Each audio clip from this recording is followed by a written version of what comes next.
Tingnan niyo yung verse 1. Habang sila'y kumakanta, pinipikit ko yung mata ko para madilim Tapos ini-imagine ko, nakaupo ako dyan. Dyan, sa harap dyan. Habang yung bagyo, tinitingnan. Verse 1. Wala, yung buo. Yung buo ng verse 1.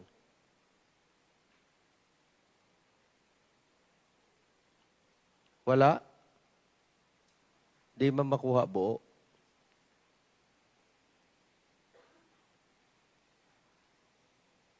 Yan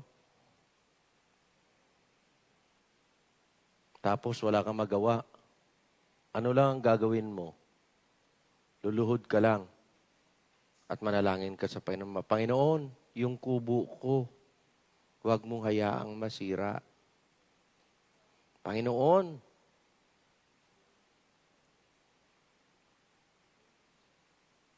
yung pananim namin, huwag masira.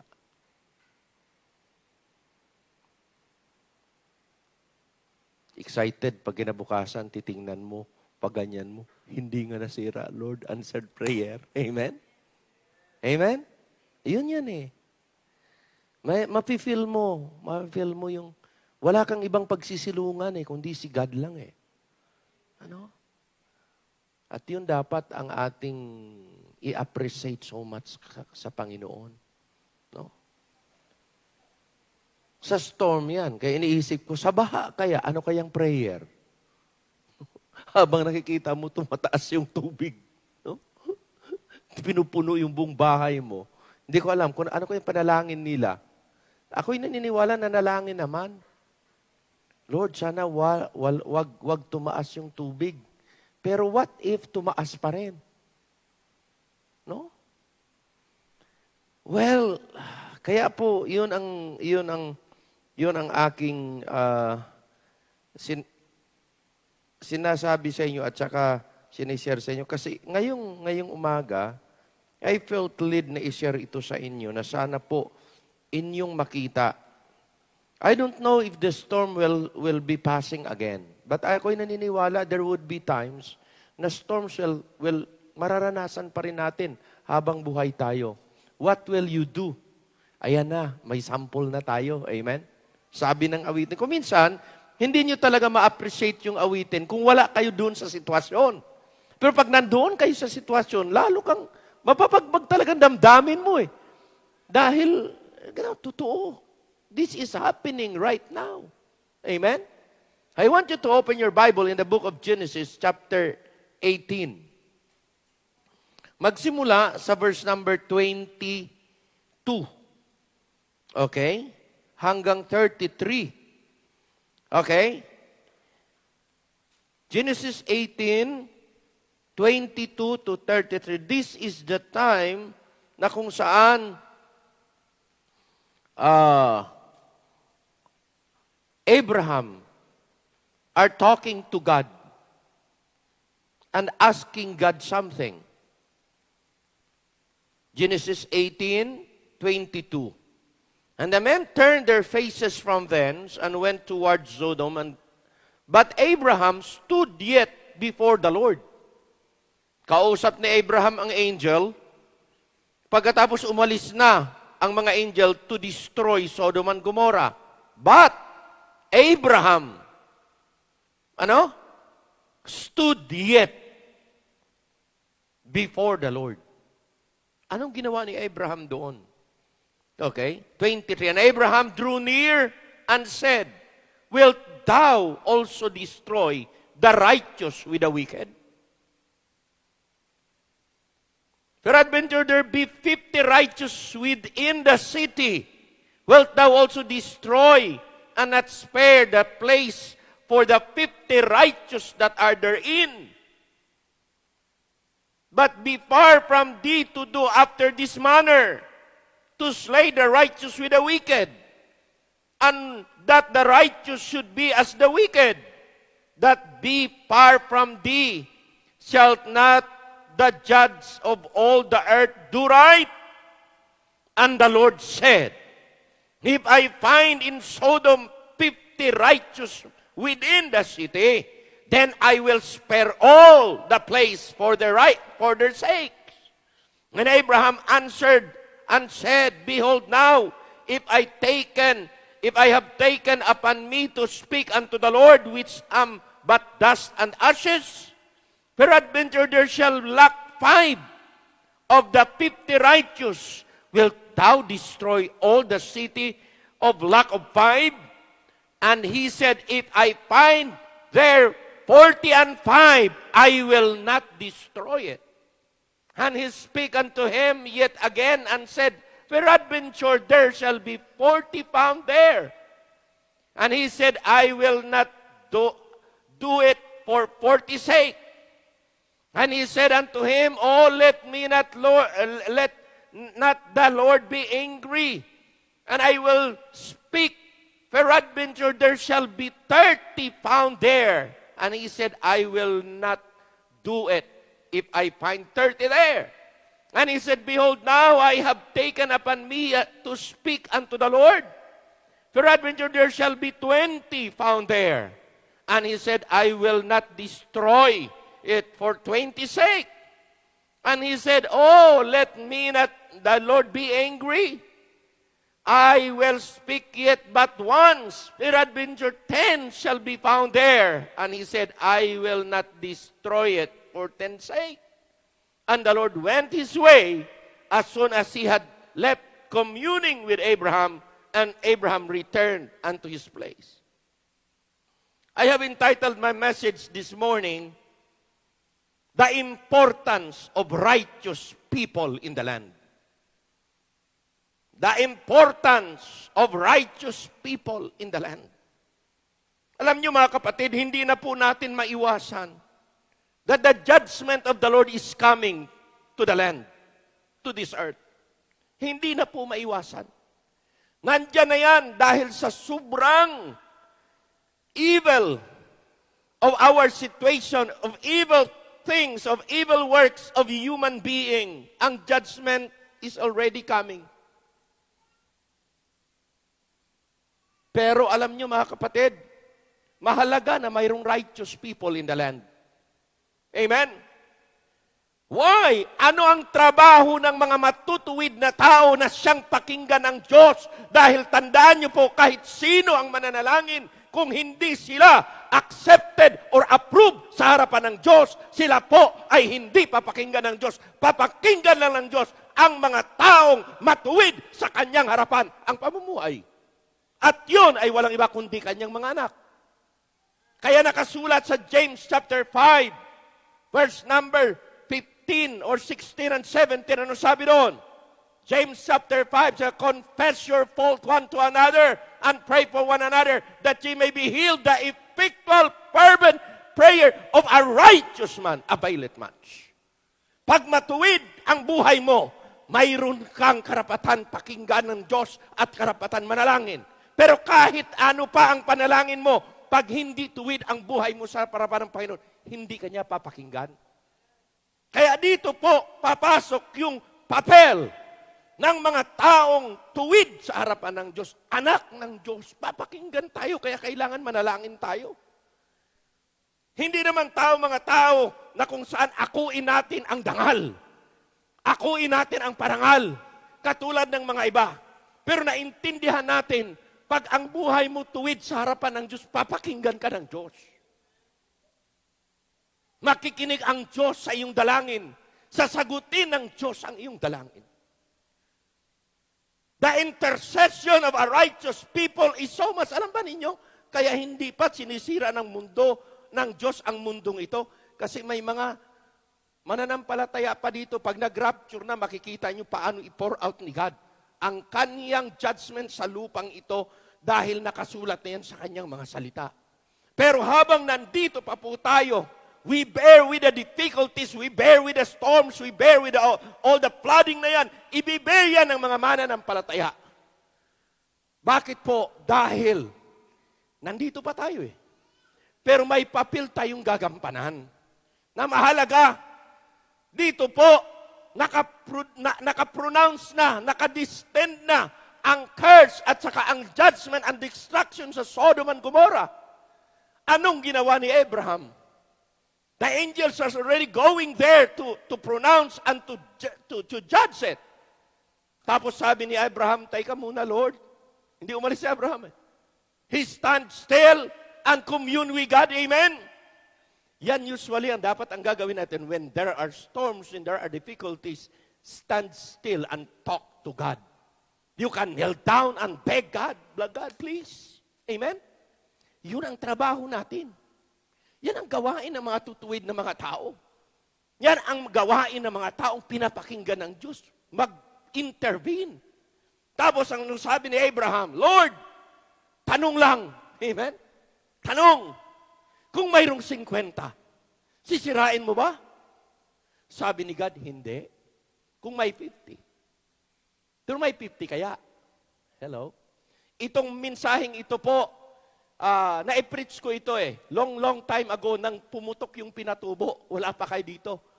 Opo, dito pa kami sa baba. Kami lang ang simbahan na kung saan nagputok yung pinatubo. Putok ang pinatubo, Sabado yun Linggo may service. Yung ibang simbahan, wala. Kami mayroon. Dito, sa ibaba pa. Oo.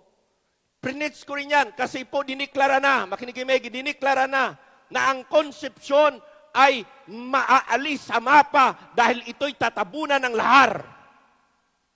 Ang catch basin ng Tarlac ay konsepsyon. Nandito tayo. Kaya sa time na yan, ang sabi ko, "Panginoon, kung may 50 ba?" Binibilang-bilang kong membro. Papa, may 50 naman tayo, hindi sisirain. Amen? Amen? Kaya pero magsulwining pa tayo. Bakit ho? Mas marami, mas sigurado tayo. Amen? Mas maraming ligtas, mas maraming matuwid ang buhay, mas. Yun ang basihan ni God Tapos sabi ni Abraham, "Lord, kung less than 5, 45 na lang, sisirain ba?" Hindi. Hanggang napapunta sa 30, hanggang napapunta sa 20, hanggang napapunta sa 10. Amen? Hindi sisirain. Assurance ni God yan. Saan? Sa kay Abraham, who is the righteous person during the time. Alam ba ninyo kaya mahalaga ang papel ninyo? Mahalaga ang papel nating lahat. Habang itong mundong ito naka-pronounce mo sa judgment ng Panginoon, mahalaga ang papel na ginagampanan ng mga mananampalataya, ng mga nakatanggap ng katuwiran ng Diyos. Mahalaga ang iyong paglilingkod. Mahalaga ang iyong pamumuhay na maayos dahil yan ay aprobado ng Diyos at yan ang patutuon natin para sa sangkatauhan na badala natin sa Panginoon. Amen ba? Sinasabi natin na sa panahong ito, mas malambot ang puso ng tao habang may pandemya. Totoo. Mas malambot yan. Pati government officials yan, malambot ang puso Makikinig. Bakit po? Kasi alam nila ang tanging paraan lang sa Diyos lumapit. Amen? Kaya mahalaga po ang ating papel na gagampanan. Huwag kayong mag-falter. Kuminsan, kaya po ang ating bansa, ang ating mundo ay nahatulan dahil kuminsan maraming ang Kristiyano, pero hindi namumuhay ng maayos. Maraming ang Kristiyano, hindi namumuhay ng matuwid sa harapan ng Panginoon. Na para pag sila'y manalangin, ang tainga ng Panginoon ay talagang focus sa kanila. Sasagutin ko to dahil ang pamumuhay nito'y maayos. Amen? Hindi siya makahanap ng iba pa na kanyang maaprobahan kundi buhay natin. Kaya mahalaga, kapatid, ang ating paglilingkod. Si Abraham pinapakinggan ng Diyos. Bakit siya pinakinggan? Kasi siya yung tao na siyang papakinggan ng Diyos sa panahong yan at wala ng iba. Amen? Okay? Tingnan nyo yan. Okay, 20 to 21. Anong sabi ng ating verse? And the Lord said, because the cry of Sodom and Gomorrah is great, and because their sins is very grievous, anong gagawin? I will go down now and see whether they have done altogether according to the cry of it, which is, come unto me, and if not, I will know. Yan ang matindi. 19. Another verse. 19. Okay. 19:13. The reason for we will destroy this place because, anong dahilan? The cry of them is waxing great before the face of the Lord, and the Lord has sent us to destroy it. Yan ang reason. Ang reason kaya may matinding mga sakuna sa mundong ito, even sa bansa natin, is because the wickedness of people are great. Ito hindi nakikita ng mga unbeliever. Pasama na sa mga panahon. Tayo na nakakita, dapat hindi na tayo mag-play around. We need to serve the Lord well. Bakit po? Ito ang ating papel. Hindi natin papel ang papel ng mga unbelievers. Amen? Na it seems okay pa ang lahat. You see, sa panahon natin ngayon, sabi nga, when nature destroy, makinig kayo maigi, when nature destroy, it is the voice of God. Voice of God na yan. Pero maraming hindi nakikinig. Matindi na nga eh. Sabi ko nga, pinadalhan tayo ng bagyo. Ano naman kayong kasunod? Alam niyo, nakakatakot talaga, hindi bagyo. Although na marami pang natatakot, bagyo pa lang. Alam niyo, nakakatakot? Lindol.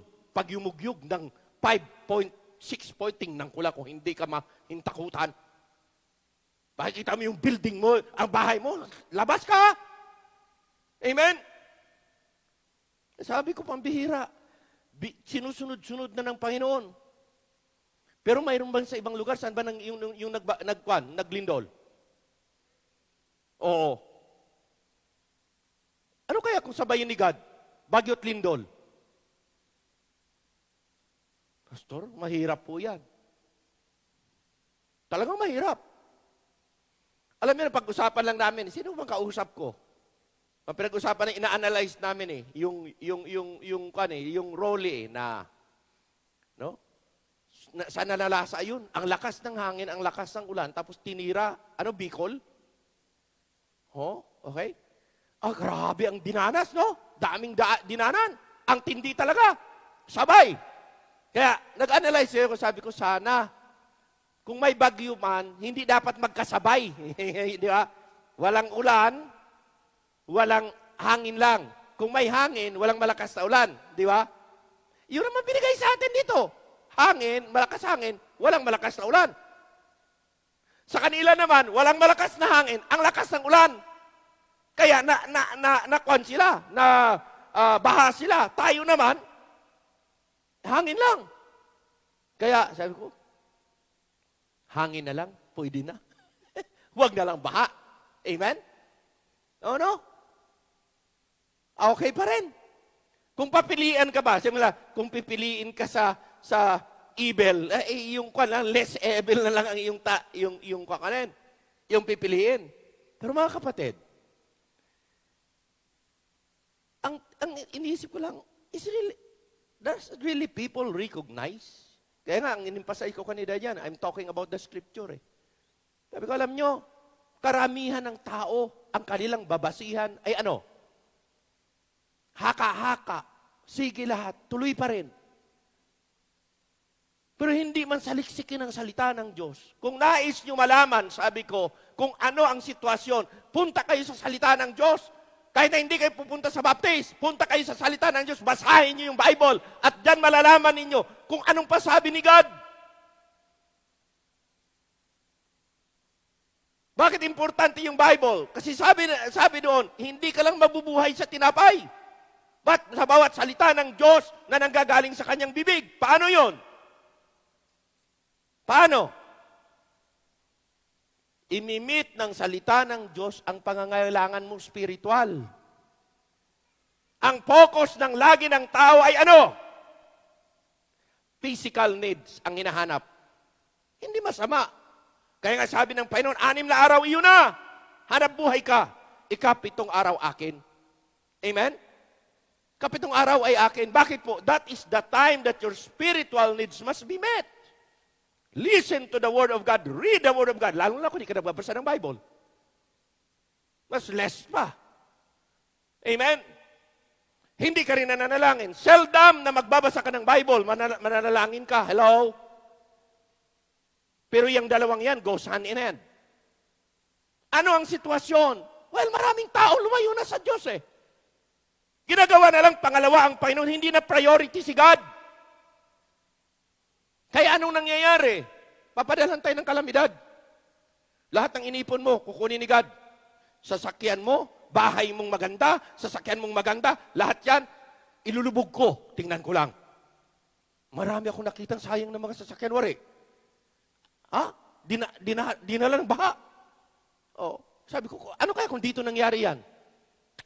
Sayang na sayang tayo, wala ka nang pangpagawa ng sasakyan mo, ito pa, lalo pang Tama, hindi? We do not realize na it is God's protection. That's what we need, not our protection. Tama? And the only protection I know is that when I serve the Lord well, He will protect what I have and what we have. Tama, hindi? Ngayon, kung hindi pa natin unahin si God, paano na? Amen? Kaya naging epektibo ang pamumuhay at ang pagsasalita at ang pangungusap ng anak ng Diyos na matuwid sa pamumuhay sa Panginoon. Kasi tayo talagang may karapatan na mag-pray. That is our job. That is our papel. The effectual, fervent prayer of a righteous man. Ang righteous dyan, hindi self-righteousness. Ang righteousness dyan is imputed righteousness of the Lord sa ating buhay. Tayo yun. The great sin was there already. Ano pa? Yan ang reason eh. There was great sin before God. Sin was very grievous. It was very bad. Ano pa? The people are very wicked. Tingnan nyo naman sa paligid. Ang wickedness, grabe. Basta't kubera ng mali. Kanina, pinagpipray ko yung mga kapatid ko, at least mayroon na namang internet. Natagalan kami doon sa pag-uusap na tungkol sa kanilang sitwasyon sa Amerika. Oo. Dahil ang mainstream media, kaya sabi ko, pasalamat kami dito eh. Ang mga mainstream media na dito, sinasilence na ng gobyerno. Hello? Sa Amerika, hindi. Yung CNN, ano yan? Ano pa yung mga mainstream media na yan? Sinasabi, walang fraud, walang ganito, walang ganyan. Pero pag tiningnan nyo sa ground, makikita yung grabe talagang pandaraya. Oh, believe din ang lahat sa buong mundo. Bakit? Nadidisib ng media eh. Ngayon, ang rally, ilang milyon. Rally ni Trump. Bakit? Kinakailangan ipagtanggol. Kinakailangan lang talaga ang i-count lang at saka iayos. Wala lang pandaraya. Mag-concede naman pag ikaw talaga nanalo. Pero kung iyong kinuwan, ang daming pandaraya, ganyan, ay pambihira, hindi naman. Kaya sabi ko sa mga kapatid ko, alam nyo, pag si Biden manalo, ang ibig sabihin, that is what America deserve.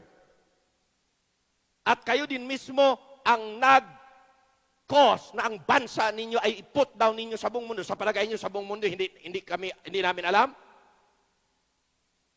Ha? Kaya ninyo, pag hindi nyo ipaglalaban yan, kaya pasalamat kayo, may Trump kayo na pinaglalaban niya, kahit napatayan na. Pag hindi nyo ipaglalaban yan, kayo din, America is going down. At hindi kayo rirespetuhin, kahit na third country, wala kaming respeto sa inyo. Bakit? Madaya din pala kayo eh. Pinayagan yung pandaraya. Dito sa amin nagsawa na kami. Pero sabi ko sa mga ate ko, alam nyo, ate, maganda din yan. Maganda din na si Biden manalo at tingnan natin within 4 years kung anong, yung katulad nangyari sa Pilipinas. Lahat ng mga nagpresidente, nagpresidente ka, lahat puro pangungurakot. Anong nangyari sa Pilipinas? Basura. Tapunan tayo ng basura. Ganun ginawa eh. Hanggang mismo ang mga tao nagsawa na. Hello? Nung nagsawa na ganyan, dumating yung Duterte, landslide. Babaguhin lahat. Adi na bago. Pero mayroon pa rin dyan. Through those previous administration, nakapasok na ang mga komunista sa aming Senado at sa aming Kongreso. At tapos may mga senador na pag tinanong, mas matapang pa yung mga komunista magsalita kaysa sa mga senador nating. Kaya magda-doubt ka agad, ito kaya? Para yatang mga makakiling ito ah. Hello? Bakit? Hindi madala sa armed struggle. Idadalhin sa ano? Sa sakupin ng komunista ang ano? Ang ating pamahalaan sa magitan ng ano? Iluluklok ang parties para sa kanila para tayo ay magiging sakop agad nila. Tama, hindi? Yan ang ginagawa sa Amerika. Kaya sabi ko, it's up to you. Pero anyway, sabi ko, in the scripture, wala naman talagang Amerika eh. Going down eh. Kristiyano na lang ang aasahan. Eh sabi ng ate ko, dito sa Amerika, ang mga Kristiyano, ilan na lang mga simbahan ang matatapang pagdating sa standard ng Bible. At least dito sa Pilipinas, kahit na maliliit ang simbahan, matatapang pa rin ang paninindigan. Amen? Bakit ho?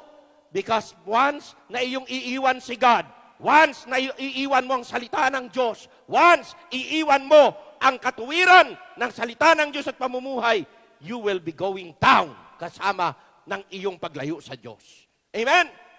Kaya anong gagawin natin? Kinakailangan titingnan natin ang sitwasyon ganito. We are not living in a time of everything is all right and okay. Ano pa? Next, their mind and thoughts are evil continually. Yan ang sabi, kaya may judgment eh. Yun ang saturation ng mind and isip. At tandaan nyo ito, that is also true sa panahon natin ngayon. E pag hindi kayo mag-ingat kayo mga young people, yan din ang isa-saturate, lalong-lalo na ang mga napapanood ninyo sa multimedia at kung ano-anong mga kwan dyan. Ingatan ninyo mga sarili ninyo. Kasi sa inyo na panahon yan, tapos na kami dyan. Amen? You either serve the Lord completely or totally. You are not serving God at all. Bakit? Tingnan ninyo ang paligid. Tingnan nyo yung mindset nyo at thoughts nyo. Tingnan nyo yung mga heart desire mo kung sa Panginoon pa o una mo ang maraming bagay pa dyan. Dahil pag ganyan ang sitwasyon mo, you are out of God's way na. At palayo ka na. Hindi ko magagawa yan para sa iyo. I cannot decide for you. You must decide it for your own. Oho. Ang magagawa naming mga pastor, advisean ka. Hindi naman kita pwedeng pilitin eh. Maglilingkod ka na lang rin. Kung maglilingkod kang 50-50 kay God, so be it. It's yours decision. Amen? Pero nahamon na tayo nung nakaraang linggo na ang paglilingkod na ating igagawad ngayon sa panahong ito, kung ang demonyo 24/7 naglilingkod sa kanyang purpose, dapat ang mananampalataya 24/7 din naglilingkod sa cause ni Christ. Hindi cause ng sarili natin. Why? Lahat ng ating nandito tinatangkilik, iiwanan natin yan. Iiwanan natin yan. Panandalian lang yan. You will enjoy for a while. Pero yung eternity mo, will you enjoy there? Amen? The heart's desire and imagination are always evil of people. Amen? At yan ay kailangan yung bantayan, hindi maging ganyan ang pananaw nyo. Next, because of this cry, people are groaning. Alam nyo, may mga tao na kahit na ang evil ay nagpo-flourish or sila ang nangungontrola, may mga tao pa rin na nagkakry, kahit na unbeliever sa Panginoon.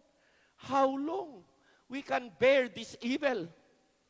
Mayroon parang mga tao na nag-groaning talaga, Panginoon, sana po tumigil na itong kasamaang ito. May nakita ako, yung nagrarally, lahat ng mga nagsawa na sa mga taong labas. Ilang barangay na nagrally ang mga tao. Lahat ng mga taong labas lumabas dito sa lugar namin. Hindi na namin kayo gusto. Ganon. Sabi ko, ngayon ko lang nakikita yan. Siguro dati, dito naman nag-umpisa ang mga taong labas. Dito din yata, ganon ang nangyari. Doon sa Negros, nagpuntahan na. Mindanao na nagpuntahan. Pero may doon sa Mindanao, nagsawa na rin mga tao. Hello? Ngayon, hanggat walang ganyan, hanggat walang manindigan, kaya sabi ko sa mga ate ko, alam niyo mga ate, sabi ko, kung kayo, Trump, Ah, hindi naman natin ina-advise na kayo mag-rally. Kasi talaga, hindi ako pabor sa rally. Pero kung kinakailangan magpakita kayo ng simpatiya at pakita kayo ng puwersa, kinakailangan mamuwersa na talaga kayo.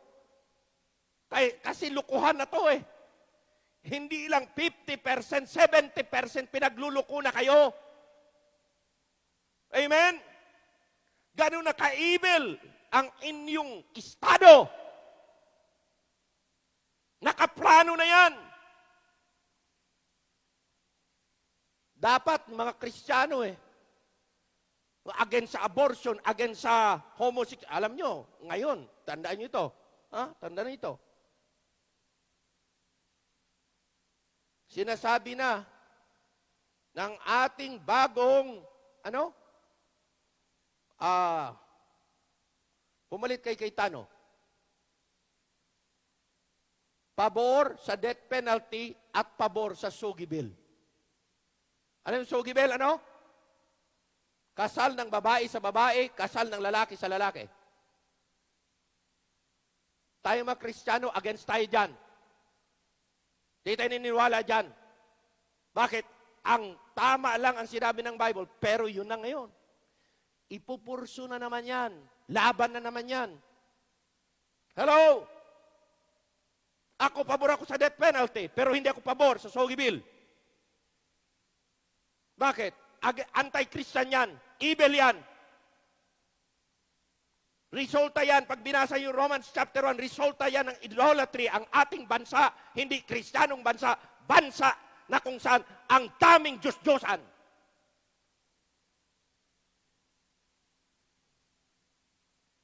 Yan ang dahilan kaya galit si God. Yan ang dahilan kaya mayroong baha. Dapat bahain pa.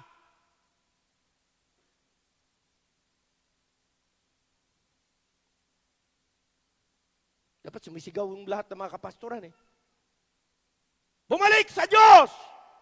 Iwasan na yan at alisan na yan, Diyos-Diyosan na yan! Galit si God!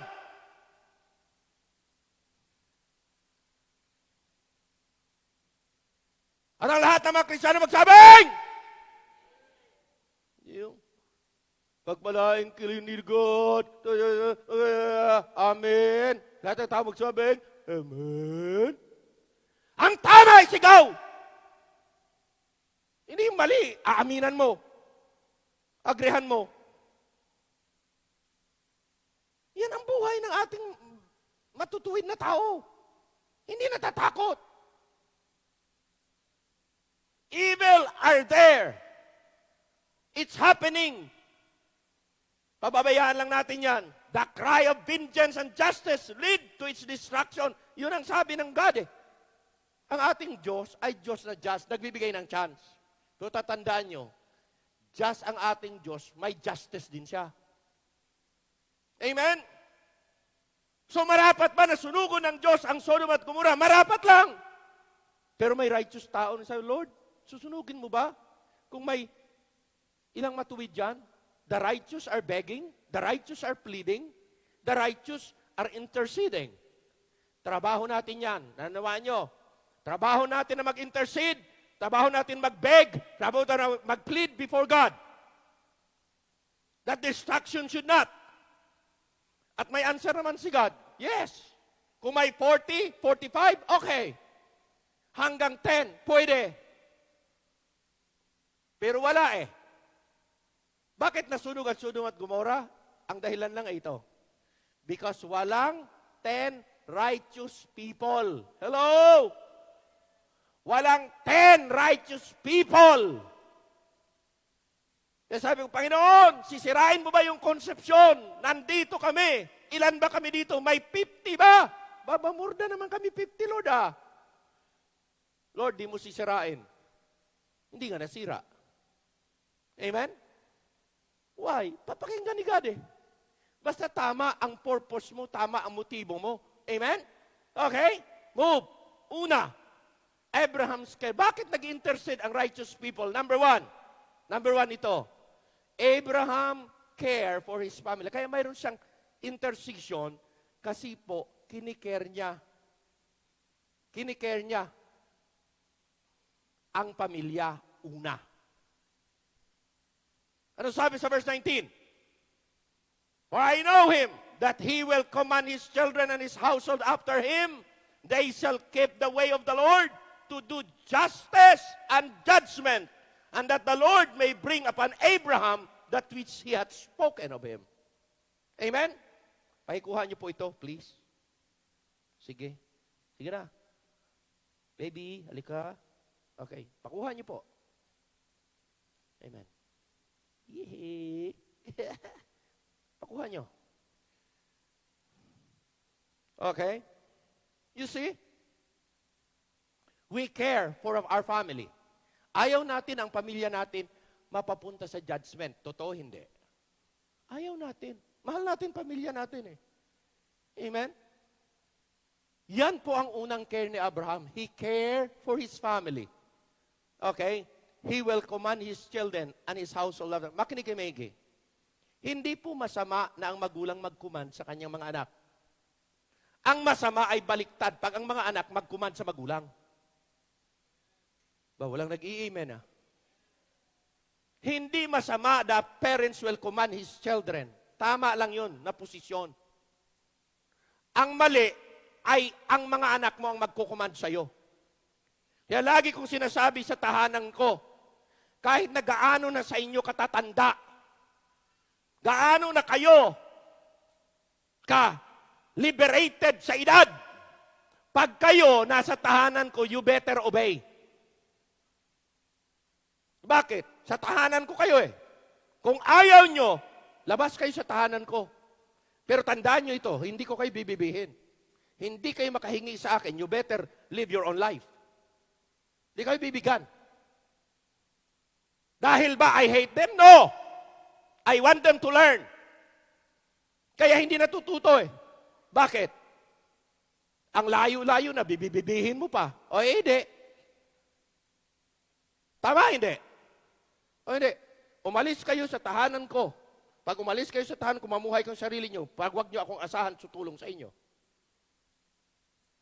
Total, ang lakas ng loob mo eh. Tindigan mo, sige nga. Tingnan ko nga. Pag nakasurvive ka, saludo ako sa iyo. Pero hindi pa rin tayo bate. Bakit? Wala ka ng kahiyang dinulot sa akin bilang magulang mo ah. Tama hindi? Now ako yun, hindi ko alam kung kayo ganon. Huwag niyo akong gayahin. Pero yun ang loko eh. Yun ang sistema ko. Ngayon, Bible way ba yun? That is Bible way. Amen? That is God's way. Ngayon, pag ibabiolate mo yan, ikaw din mismo magsasuffer. Kaya sabi ko sa mga anak ko, mula ngayon, matanda na kami. We're getting old. Wag niyong paiyakin yung nanay niyo. Ako, hindi ako iiyak sa inyo. Lalo lang ako mamumuhi sa inyo at magagalit sa inyo. So, wag niyo kaming papaiyakin. Matanda na kami. Puno na ng luha. Ang dami ng luhang lumabas sa matang ito. Dapat kayo ang magpapasaya sa amin. Dapat pag nakita namin kayong mga anak, para kayong mga bulaklak di ba? Na talaga, ang ganda naman ng mga anak ko. Ang sarap, komportable pag nakikita ko. Hindi pag nakikita ko anak ko, ay nakakasuka ka. Nabubuisit ako sa'yo. Hello? Kaya ano? Ha? Nakaka-stress ka. Amen? Dapat mga anak natin magbibigay comfort sa atin eh. Amen? At tatandaan nyo ito, pag matanda na yan, sinaktan pa ninyo yan. Wala nang magagawa sa inyo yan. Alam nyo kung ano lang gagawin yan? Iiyak lang yan. Pero ang iyak yan, may buti ang Diyos doon. Na ang lahat ng luha, na kung saan kinos ng sakama ng loob, ng magulang sa kanyang anak, gaganti din si God sa'yo. Hindi man siguro kami makaganti, si God will. Amen? Kaya mahalin nyo mga magulang nyo. Bakit magulang ang nag-i-amen? Kayo dapat mag-i-amen ba? Amen? Mahalin mo dapat yung mga nakatanda. Wala nang masasabi yan. Pag nasaktan yan, iyak na lang yan. Diyan papasok yung tears are a language. Alam nyo, kung naunawan nga pala, ang tears are a language God understand. Yung pala yun ay tears pala ng hindi mga bata yon. Kasi ang mga bata, tears nila dahil pinalo sila ang sakit ng naramdaman. Pero yung tears are a language, yung pala yung sakit ng naramdaman ng mga matatanda. Ibabawiin ng Diyos sa inyo yan. Kaya napakahalaga na inyong mamahalin. Sino? Ang mga nag-alaga sa inyo kahit di mo nanay, kahit lola, lolo, alagaan niyo mabuti. Pinaiyak niyo yan, kayo din.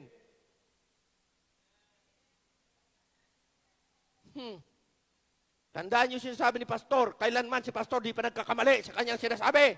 Bakit? Yan ay nakasulat sa salita ng Diyos. Pag-evil yan, nako, bakit namin binabawalan? Bakit namin binigyan ng law ang aming tahanan? Kasi nais namin na maging mabuti kayong mga anak at maipagmamalaki namin kayong mga anak. Tama hindi? Yun naman ang, kaya Abraham knows. He was able to, kung sa bagay, ang anak na Abraham, sino? Si Isaac, isa lang naman. No? Ang anak ni Isaac, si Jacob at saka si Esau, dalawa. No? Ang anak ni Jacob, ang dami. Pag marami kang anak, makinig maigi, pag marami kang anak, marami kang sasawayin. Tama? Magsabi ka naman, Brad Fidel. Amen. Pag wala kang anak, wala kang sawayin. Pag konti anak, konti lang sawayin. Amen? Pero darating, baka dadami apo. Sasawayin mo naman mga apo. At napakahirap, makinig maigi. Mga lola at lolo, mahirap magsaway ng apo. Madaling magsaway ng anak. Pero pag apo, nako.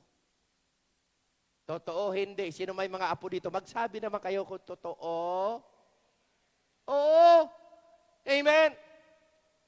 Pero pag ikay hindi magtutolerate talaga, if you will just follow the standard of the Bible, kailan hindi ka magkakamali. Una yan, Okay? He will command His children. He will command them to keep the way of the Lord. Yan ang masarap. Amen. Command your generation to come to keep the way of the Lord. To follow God's standard. Yun lang po ang ating kailangan i-implement. Amen. He will command them to do justice and judgment. It's fair. Kailangan yan. Maintindihan. Ilay kong sinasabi sa in-emphasize sa mga anak, alam nyo, dapat kayo talaga matuto. Huwag kayong maging makasariling tao. Lalo kung marami kayong magkakapatid, huwag maging makasarili. Nang isip ko lang, basta ito gusto ko. Hindi. Kung sa bagay, meron talagang ugaling ganyan. Kaya yung mga ugaling ganyan, hindi ako natutuwa dyan. Nabubuisit ako dyan. Nakabuisit. Ganyan ka ba? Ang akin ay akin. Ang sayo akin. Ang lahat ay akin. Akin.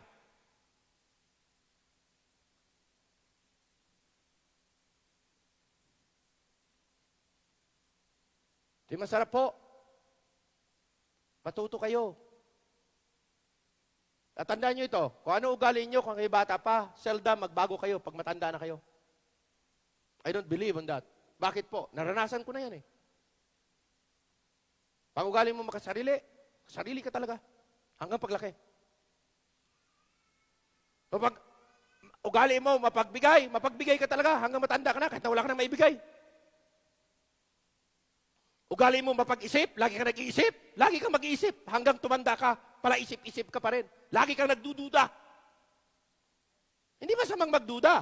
Pero kung lagi ka na lang mapagduda, pati nakita mo ng tamang motibo, dudahan mo pa rin. Amen? Yan yung ugali ng tao. Kaya na kailangan, ikaw mismo, i-overcome mo sarili mo. We care our family. We want our family to be good. Like Abraham. Yan ang isa sa karakteristik ng taong matuwid. He cares for his family. Number 2, Abraham cared for Lot. Ang kanyang mga near kin. Nasaan sila, Tore? Nasa Sodom and Gomorrah. Di ba naghiwalay sila? Amen? At si Lot, in the plain of Sodom lang. Later, he was there inside Sodom, and all his investment was there. Anong nangyari? Susunugin na yung Sodom. Oh, lahat ng investment nila, tupok. Example yan. The best investment is in the work of God. Your service to the Lord. Your dedication to the Lord. That is a long-lasting investment. Hindi yan investment panlupa lang. Kailanman ang Bible hindi pa nagkamali? So ito na. Susunugin ng Diyos ang Sodom at Gomorrah. Kaya sabi ni Abraham, Lord, kung mayroon ba righteous person doon? Mayroon doon eh. Hindi lang nakabot 10. I really believe Lot is still a righteous person. Amen? Ha? Although yung mga choices niya, mali. Yung mga direction niya, mali. Yung raising up niya sa kanyang mga anak, mali. Because ano nangyari dyan? Hindi siya he don't have a good testimony. Yung mga anak niyang nakapag-asawa, ay pinagtutuya lang siya. Tama? Hindi. Oh. Ang nahihugot, asawa niya, hinugot pa sila. Ayaw pa umalis eh. Sila, asawa niya, 2 niyang anak na babae, na virgin. Pero what happened? Because influensyado ng Sodom at Gomorrah nang sila ay nasa bundok na, nasa yungib na. Kita mo? Out of all the wealth that they have in Sodom, pagkatapos lahat nasunog. Sabi ko sa inyo, isang iglap lang yan. Ubus lahat yan kung anong yaman dito sa mundo na yan. Kaya mas maganda na ang yaman mo nagagamit mo sa paglilingkod sa Diyos. Yun ang pinaka-purpose. Hindi parangya lang ng buhay. Natural na yan, karangya ng buhay, nandyan yan. Pero alam nyo, pag ang iyong so much investment dito sa lupa at wala sa Panginoon, hirap yan. Pwedeng mawala yan. Oh, anong nangyari? They were taken out. Sodom and Gomorrah was destroyed. And all, the riches and all the things that are there. Ang malungkot lang, hindi lingunin ng asawa ni Lot ang kanyang yaman dun sa mundo. Kaya nang lumingon siya, siya'y naging, alam niyo na, asin. Good investment? Bad. Kaya nakasulat na, lay up for yourself treasure in heaven, not on this earth. Tama, hindi. Bakit? Lahat dito mawapugnaw yan, lahat dito maalis yan. Okay? Now, his communion with God is kept up by the word and prayer. At yan po'y wag kakaligtaan natin. In the word, God speak to us. In prayer, we speak to God. Tama? Amen? The solemnity of his approach. Anong ginawa niya? Lumapit siya sa Panginoon. Lord, lumapit ka kay God. Amen? At ang sabi ng Bible, draw nigh to God and He will draw nigh to you. Amen? Lumapit siya sa Panginoon. He draw near. A prayer for pleading, begging, and sparing the righteous to be spared, begging the righteous. Alam mo mga kapatid, yun talagang trabaho natin. Kaya ang magagawa natin, sige, beg na lang ng beg na ang mga righteous dyan sa mga lugar na yan na kung saan sila po ay flooded, ay Lord, please spare their life. Please help them to recover. Amen? Bakit? Trabaho talaga natin yun eh. Amen? His expression is intimate, a holy concern. He come closer with an assurance of faith. We can only plead strongly and confidently based upon the cleanliness and pureness of our heart. Wala kang takot lalapit sa Diyos pag ang puso mo ay malinis sa Kanyang harapan. Oo, hindi ka mangingimi. In fact, mayroon kang boldness eh. Mayroon kang tapang. Bakit po? Dahil malinis ang puso, malinis ang budhi. Yan ang kailangan ng mga taong matuwid. Kaya sabi niya, ang panalangin mo ay sobrang mabisa. Amen? Okay? Ano pa? Okay? Last, Abraham's care for Sodom and Gomorrah. Verse 20, tingnan nyo. Hindi lang care niya pamilya niya. Hindi lang care niya ang near kin niya. But care niya rin yung Sodom and Gomorrah. So, the Lord said, because the cry of Sodom and Gomorrah is great, and because their sin is very grievous. Alam niyo mga kapatid, kung nais niyong hindi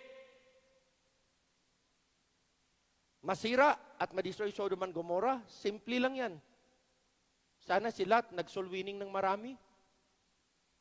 No? Sana maraming sinira niya ng kaligtasan. Simula sa kanyang pamilya. Di niya nagawa eh. Makinig kayo maigi.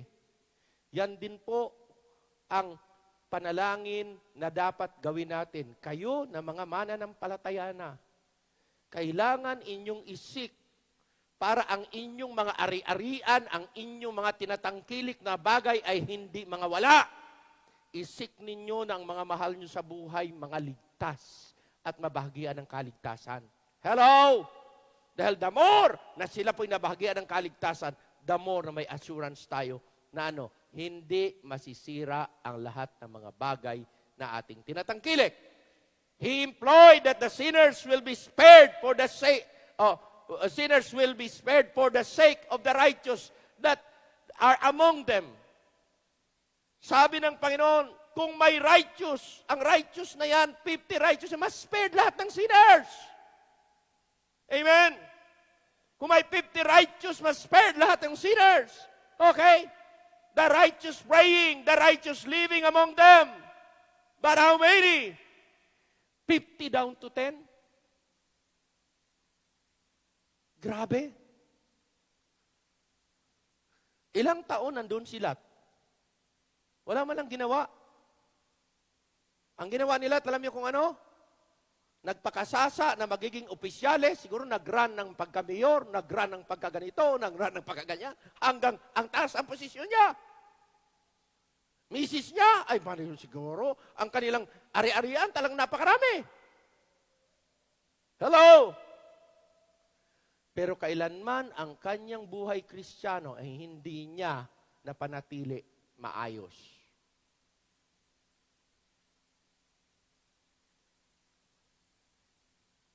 God can spare the sinners for the sake of the righteous.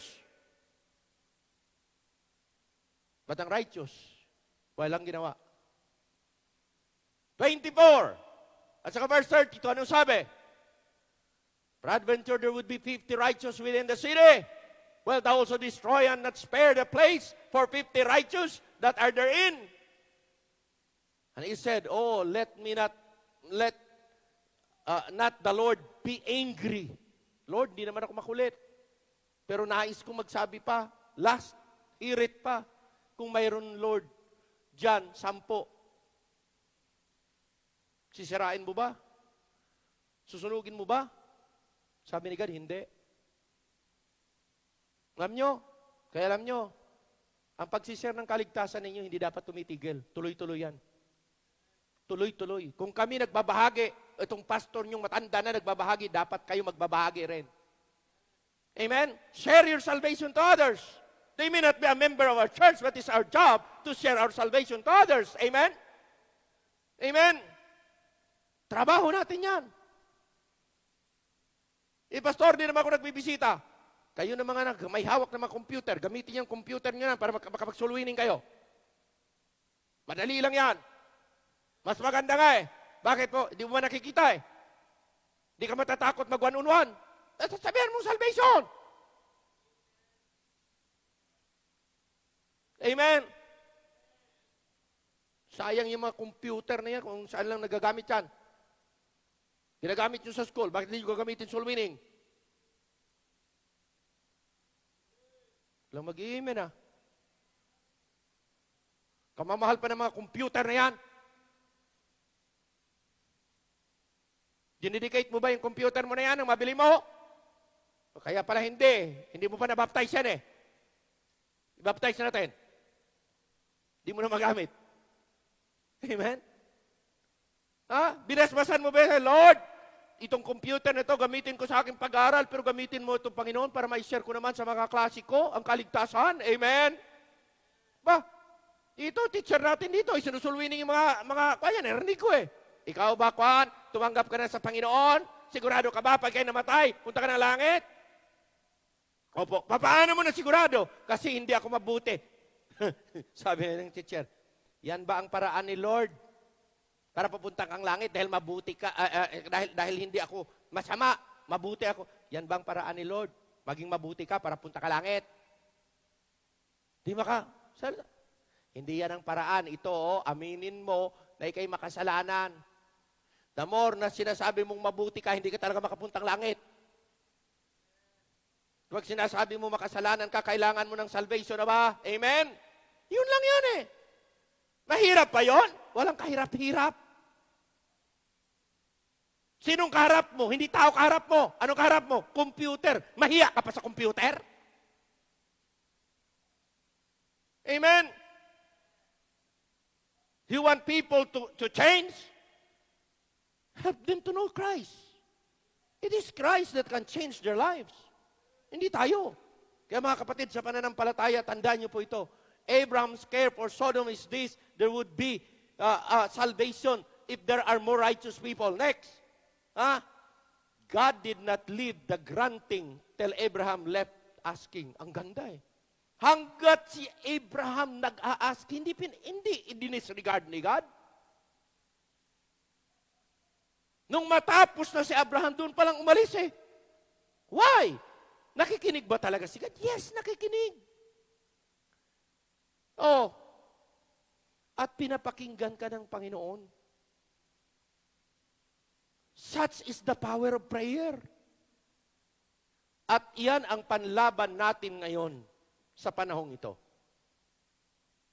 Do you have that power? Power to talk to God. Is your prayer powerful enough to convince God?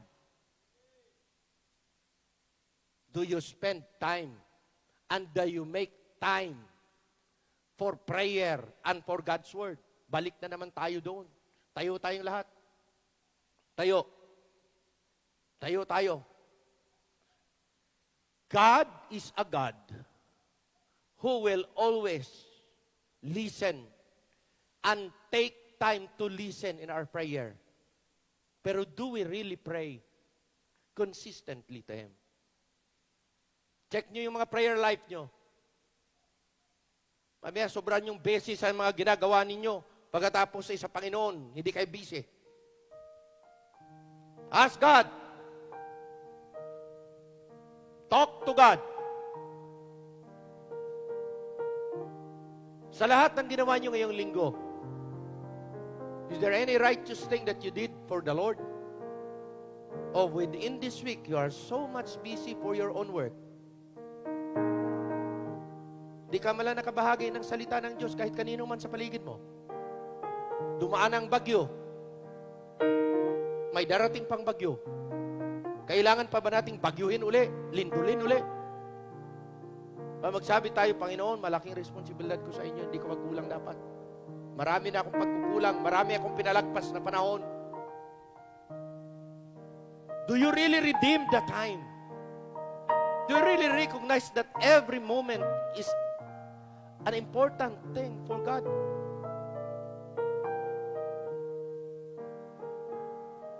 Check your life. I could not check it. Ikaw kayo lang.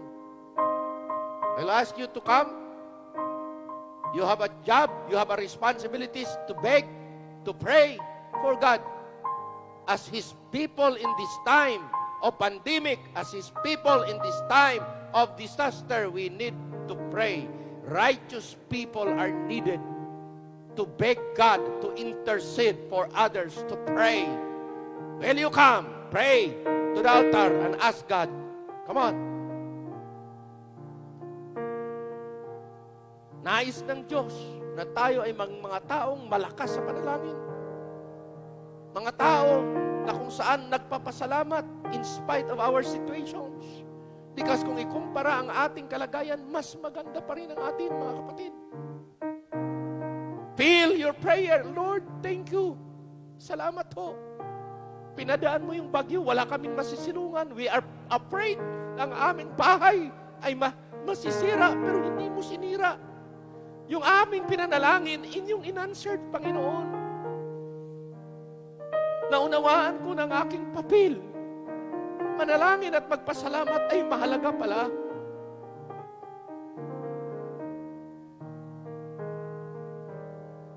Heavenly Father, Lord, I pray that the message today is the message appropriate sa katatapos lang ng mga sitwasyon namin, sa katatapos ng storms. Salamat po na kayo pa rin ang Diyos na nag-take good care sa amin. Kayo pa rin ang Diyos na nagkalinga sa amin. Kayo pa rin ang Diyos na nag-answer ng aming dalangin. Nakaalpas kami. Pero Lord, ngayon ay okay ang aming kalagayan. How about yung iba?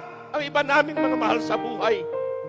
Ang iba naming mga co-laborers together na kung saan nasa lugar na sila'y binabaha at hanggang ngayon, hindi pa rin sila nakarecover. We pray, Father God, na kayo pa rin ang kanlungan, kayo pa rin, Panginoon, ang aming hiningaan ng tulong.